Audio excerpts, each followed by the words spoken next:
To go through all of our produce today before it goes bad from the food bank. And I have here these gorgeous heirloom tomatoes. Today's video is going to be making some BLTs, kind of. We're out of lettuce, but we're making do with what we have.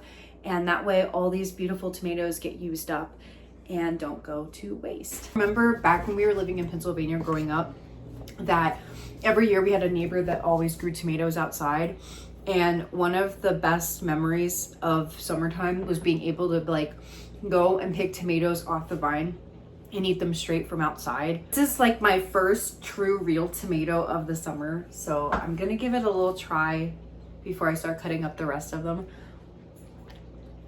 But nothing beats tomatoes in the summer. I wish I could go back to that time, but tomatoes are an absolute summer essential, at least for me when I think of summertime.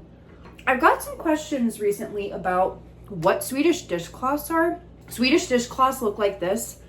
So they're like a little smaller square.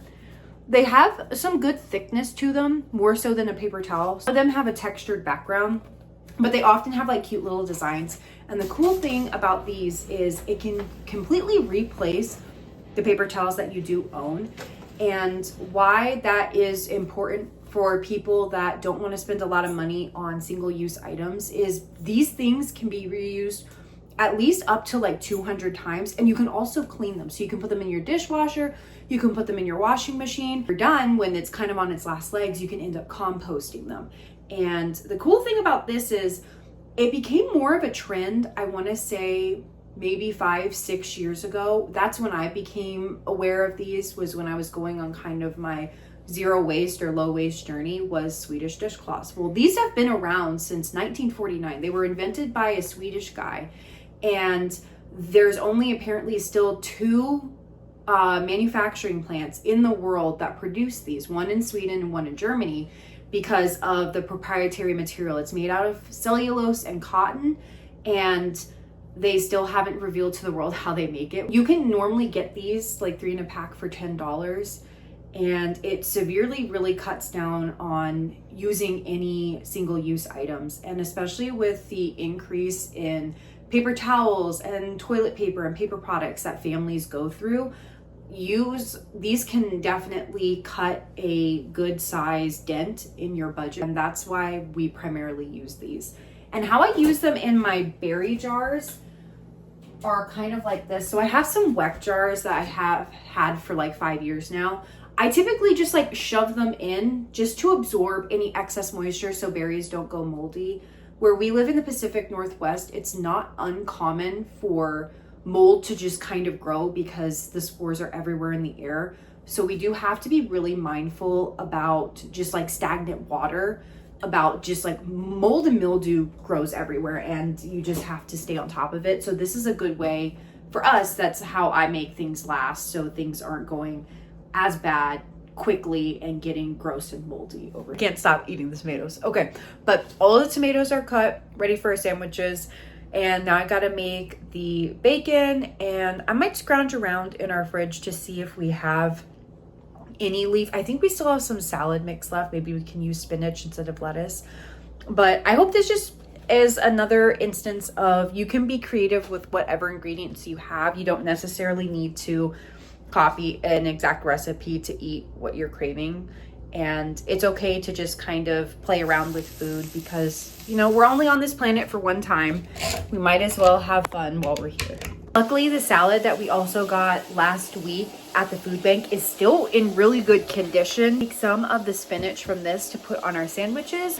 While the bacon is sizzling in the background, I want to take this opportunity to give a little bit of a life update. So my son and I are going to be traveling very soon, and I want to be completely transparent about how we're even able to afford to fly on an airplane right now. Since you guys know that the budget is very tight, we rely on food banks to get by for the bulk of our meat and everything else. But I want to just say that my family was very generous, and I had a sister that reached out to me and helped pay part of the way for this trip. And it's important not only because it's spending time with family, but my dad last July had a double lung transplant. And for anybody who knows organ transplants, it's buying time. Of course, we all have a limited time on this planet, but with organ transplants, it's especially so, especially with lungs. Oftentimes, most patients don't live past 5 years. So we're taking this as an opportunity just to express gratitude, especially from the donor's family and the donor, and just all the milestones my dad has been able to meet since he grew up and lived his entire life as somebody who had chronic asthma, bronchiectasis, and was at end-stage lung failure this time around last year. And it's just been an incredible blessing to have a second chance at life. And that is why my son and I are going on this trip. Fortunately, my husband can't get the time off from work. But I just wanted to be transparent, being real and authentic, and that sometimes people do help out people in difficult times. And it's okay to accept help. In the future, when we're in a much better spot, I can't wait to give back and be as generous as my family has been to us. About you guys, but we're a Miracle Whip family, or in this case, a whipped dressing family over mayonnaise. And I want to hear, how do you guys like your BLTs? Are you a mayo person? Are you a Miracle Whip? Do you use something else? It's finally sandwich making time. So I think some of these might be a little bit more crispier than maybe what I was quite going for, but that's okay. Still edible, still good. And I'm gonna be, oh dang, okay, be careful, these are really hot. These are kind of just like right off the stove, but I'm hungry now. So I'll start off with that. Okay, we got some spinach for our lettuce. So just a few little spinach leaves here. Do a tomato here, and then, you know what, I'll even be fancy. A little bit of salt, a little bit of pepper.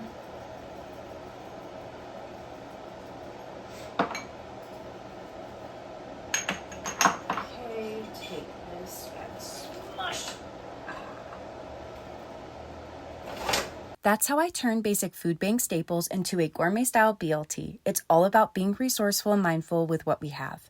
Another simple way I'm stretching our budget is with these Swedish dishcloths. They're a one-time purchase that replaces countless rolls of paper towels, which really helps keep our grocery costs down, and every dollar saved on essentials like that adds up quickly when you're sticking to a tight budget. Speaking of budgeting, I'm actually heading out to travel for my dad's lunniversary this week. It's going to be a meaningful time for my family, but I'm making sure to stay tracked financially while we're away. My next video will be a full travel budget vlog where I'll show you exactly how I'm managing our expenses on the road and my best tips for traveling without breaking the bank. Thank you so much for your love and for being here. I'll see you in the next one.